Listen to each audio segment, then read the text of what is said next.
Oi pessoal, passando aqui para dar mais uma psicodica TDAH. Hoje com esse baralho aqui que dá pra gente jogar com a criança, brincar com a criança de uma forma lúdica e estimular a memória de curto prazo, a atenção, planejamento, enfim, várias habilidades que são muito importantes, principalmente quando a gente está falando de uma criança com TDAH. Vou explicar para vocês como que a gente pode utilizar, mostrando as cartinhas.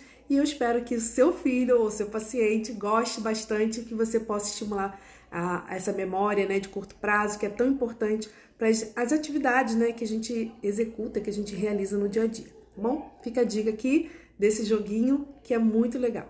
Então, esse baralho aqui, brincando de memorizar, vem com 50 cartinhas, tá?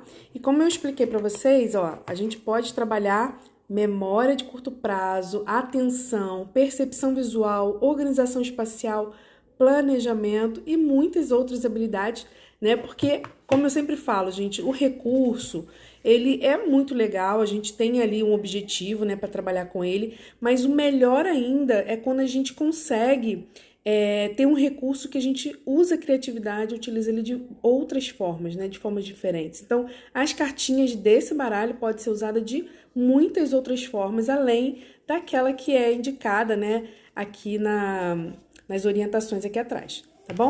Então, a gente abrindo aqui a caixinha, deixa eu abrir aqui para vocês. Ó, nós temos 50 cartinhas, tá? E eu vou mostrar como que a gente faz para usar. Então, vamos lá. Olha só, ele vem com cartinhas de cenários e cartinhas de desafios, tá? Então, a gente tem aqui o cenário, que é a figura, e tem aqui o cenário também, cenário 1, mas são os desafios. Então, como que a gente vai fazer? A gente pode fazer até uma disputa, né, com a família toda, ó. A gente pega aqui, a criança, né, ou a pessoa tem que observar essa imagem por um tempo, a gente pode estipular aí um tempo, e pedir para a criança, para ela observar toda a imagem, os detalhes, enfim, olhar cada item desse cenário. E depois a gente retira a imagem e começa a fazer as perguntas para a criança. Então, por exemplo, né, qual a cor da primeira camiseta do guarda-roupa? Quantas peças de roupa há no guarda-roupa? Quantos vestidos há no guarda-roupa? Então, a criança vai ter que responder, né, cada pergunta de acordo com o que ela lembra do cenário, né, da imagem que ela viu, né? Então, vou pegar aqui uma outra aqui pra gente ver o cenário, um outro cenário. Ó, cenário 2, ó, tem essa imagem, você vê que tem bastante detalhes, né? E aqui tem as perguntas, né? Quantas pessoas estão usando óculos? Qual a cor das sacolas de compra das pessoas da feira? Enfim, são perguntas que têm a ver com esse cenário. Você pode também, e aí entra a nossa criatividade, a versatilidade do recurso, criar outras perguntas, né? Você pode também usar, você que é psicopedagoga, por exemplo, usar essas cartinhas de cenário e de perguntas, não para trabalhar a memória, mas para estimular, né, a observação e interpretação da imagem, para você criar histórias em cima dessa imagem. Então, o roteiro pode, ao invés de ser perguntas para a criança, né, responder de memória, pode ser um roteiro de observação, né, onde ela vai ver aqui e ela vai observar a imagem, vai procurar a resposta, vai te dar.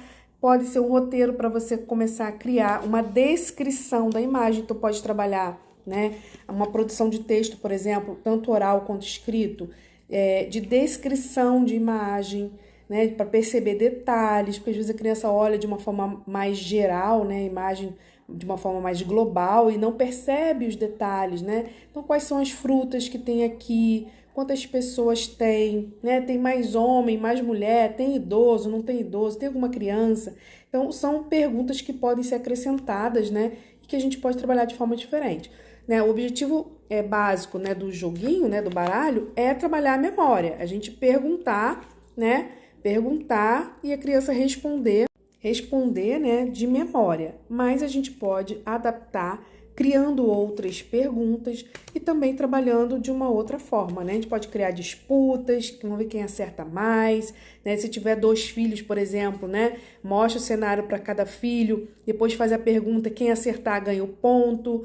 Ou a gente pode trabalhar dessas outras formas que eu dei exemplo, né? Como, por exemplo, o roteiro para observação.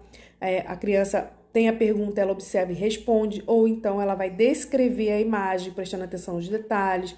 Enfim, a gente pode utilizar, né, esse baralho de várias formas diferentes, por isso que eu gosto muito de indicar esses materiais que a gente pode trabalhar de forma versátil, tá? Principalmente para quem é profissional, você psicóloga, psicopedagoga, pode aproveitar bastante esse baralho que as crianças gostam muito de usar, né? Principalmente na disputa aí de memória, tá bom?